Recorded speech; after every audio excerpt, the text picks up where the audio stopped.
Univariate case, तो आपका multivariate भी समझ में आ जाएगा ना। चलो मान लो एक आपका पॉपुलेशन, ऐसे लो, मान लो आपका एक पॉपुलेशन है बेटा पाई 1 और ये क्या है नॉर्मल म्यू 1 और सिग्मा, हम ले लेते हैं वेरिएशन सेम ले लेते हैं ना। एंड दूसरा मान लेते हैं दूसरा पॉपुलेशन पाई 2 है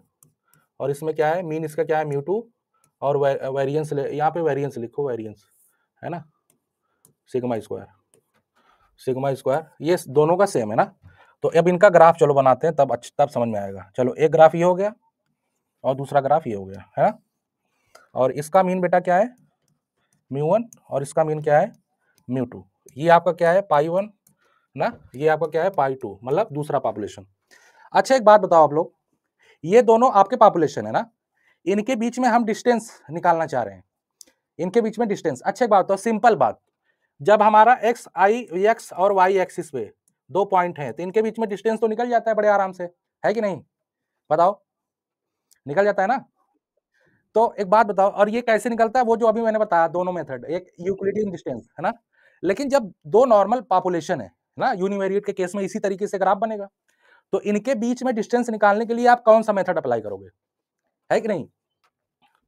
अब जैसे मान लो इनके बीच में डिस्टेंस हमें पता करना है, तो कैसे निकालेंगे, तो ऐसा तो है नहीं कि हम क्या करेंगे म्यू 1 माइनस म्यू 2 कर देंगे, है ना। म्यू 1 माइनस म्यू 2 कब होगा बेटा, जब पॉइंट्स हो, है ना। तो ये पॉइंट्स तो है नहीं, ये तो भाई ग्राफ है, दोनों देखो दोनों ग्राफ की वो सही वेरिएंस सेम लग रहा है, नहीं लग रहा है, चौड़ाई उतना ही है। तो इनके बीच में डिस्टेंस बेटा हम लोग कैसे मेजर करेंगे, क्या करते हैं d is equal to mu 1 minus mu 2 upon sigma, ठीक है, क्या करते हैं इसका स्क्वायर कर देते हैं। अब इसको जरा ध्यान से देखो, म्यू 1 अपॉन सिग्मा और म्यू 2 अपॉन सिग्मा, केवल ये वाली क्वांटिटी देखो, mu 1 upon sigma mu 2 upon sigma, ये क्या है, ये म्यू 1 अपॉन सिग्मा क्या है बेटा, और म्यू 2 अपॉन सिग्मा क्या है, ये बताओ, हाँ क्या है ये, नहीं म्यू 1 अपॉन सिग्मा, अरे नहीं पढ़े हो coefficient of variation, coefficient of variation नहीं पढ़े हो, अरे एक्स बार अपॉन सिग्मा पढ़े हो,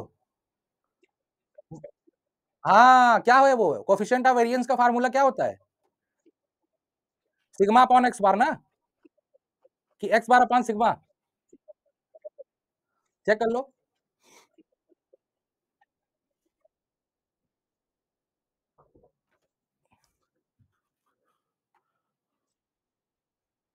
हाँ 100 ना, अब देखो ये क्या चीज है, ये क्या चीज है, आप इसको कैसे लिख सकते हो, सिग्मा अपॉन म्यू 1 लिख सकते हो, है कि नहीं, इसको क्या लिख सकते हो सिग्मा अपॉन म्यू 2 लिख सकते हो ना।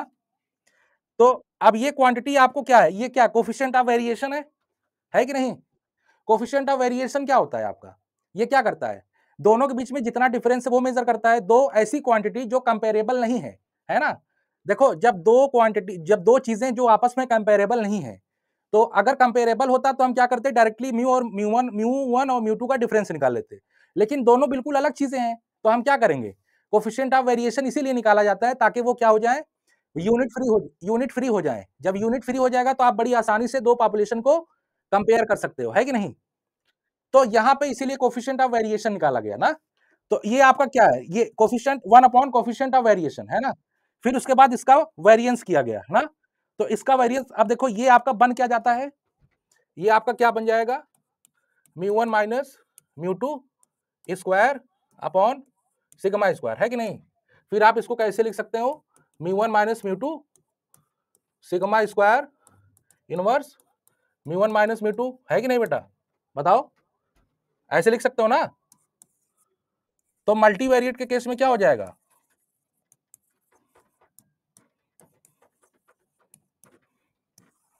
अगर पॉपुलेशन आपका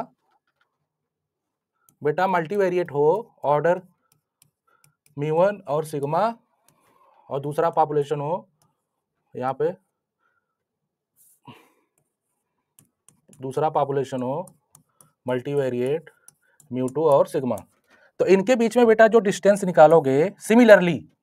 कैसे देखो, कैसे निकाल रहे हैं हम लोग, μ1 minus μ2 dash sigma inverse μ1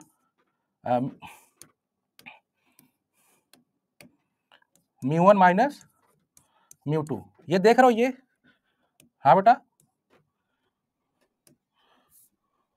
μ1 minus μ2, ये पूरी क्वांटिटी देख रहे हो, इसी को क्या बोलते हैं, महानलोबिस डिस्टेंस, है कि नहीं,